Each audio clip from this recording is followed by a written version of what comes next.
1837. Right at the start of the reign of Queen Victoria, another terror began to prowl London streets.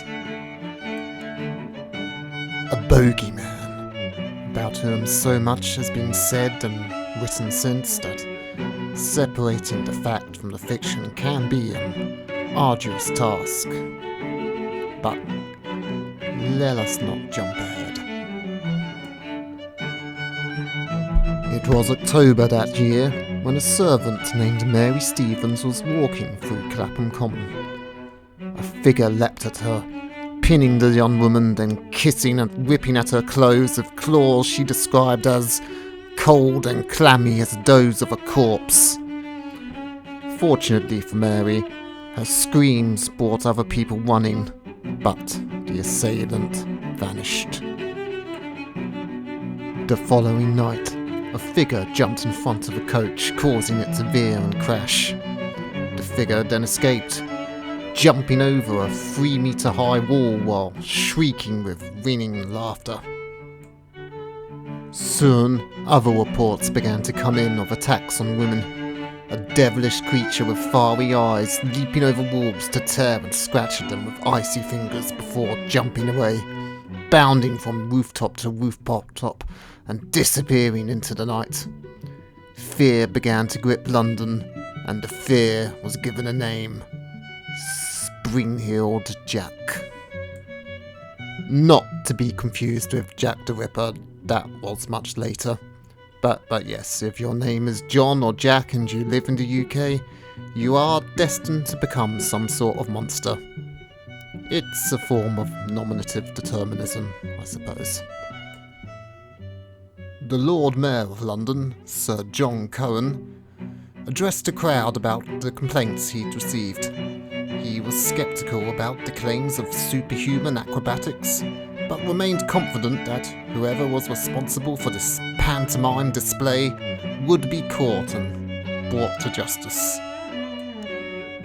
Then, in February 1838, Jack attacked 18-year-old Jane Alsop.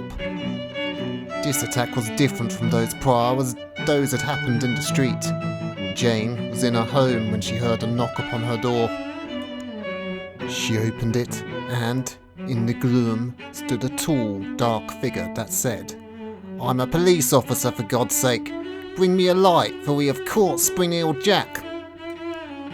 The young woman, eager to assist and to see the devil she'd heard so much about with her own eyes, turned to get a candle. But when she turned back, she saw a man with glowing red eyes.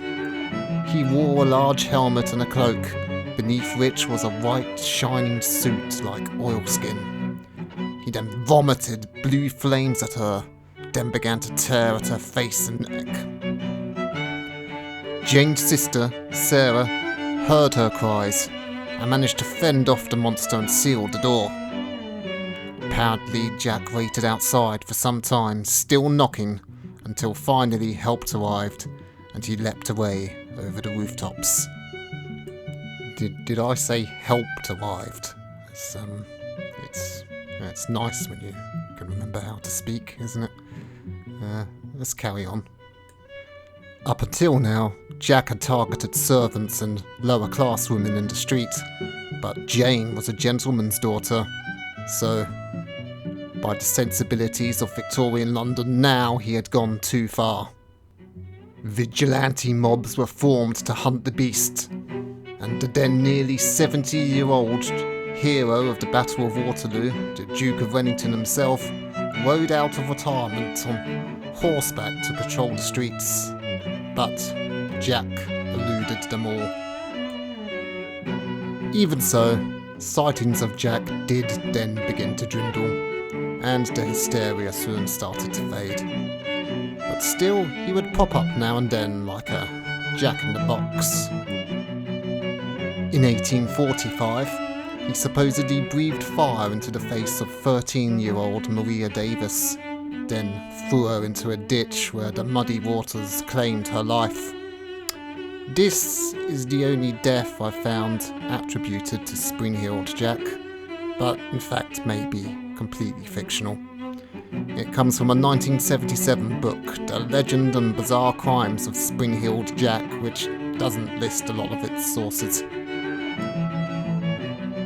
In 1877, he was sighted near a barracks in Aldershot. When a sentry challenged him, he strolled up and slapped the soldier several times with his cold hands. The soldiers fired blanks at Jack as he leapt away.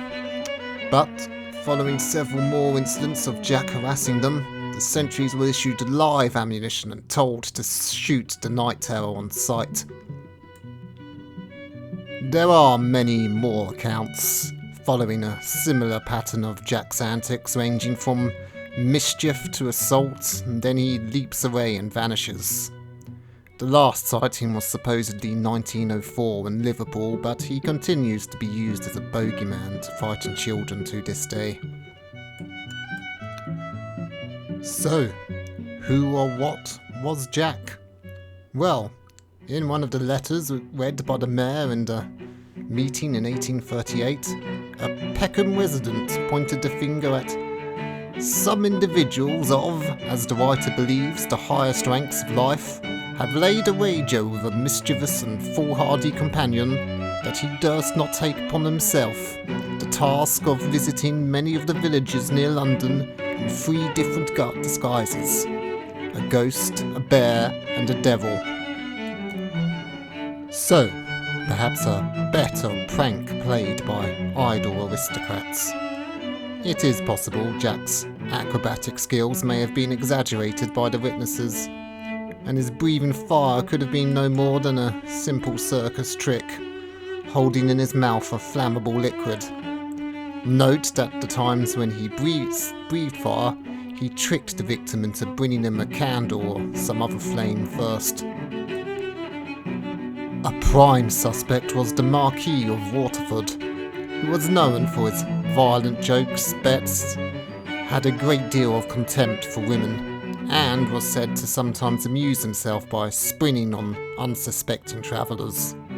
The guy was just generally a prick who, were England a more civilised country, would have been one of the first introduced to Madame Guillotine. But he couldn't have been responsible for all the sightings of Jack. Perhaps the first few, but those in the decades that followed must have been copycats. Of course, there are also those who say Jack was no human at all, but some demonic or alien entity. We're unlikely to ever know for sure, although probably not a demon or an alien. As an urban legend, I give Jack 8 hooks. It's been nearly 200 years and he still pops up in pop culture now and again, so I'm giving him respect for that. Now, I'm off to assemble a kind of urban legend suicide squad which currently consists of a serial killer, a bear, flying monkeys, some creepy kids, and a Victorian man who is quite good at jumping, I guess. So, happy Halloween everyone. Goodbye.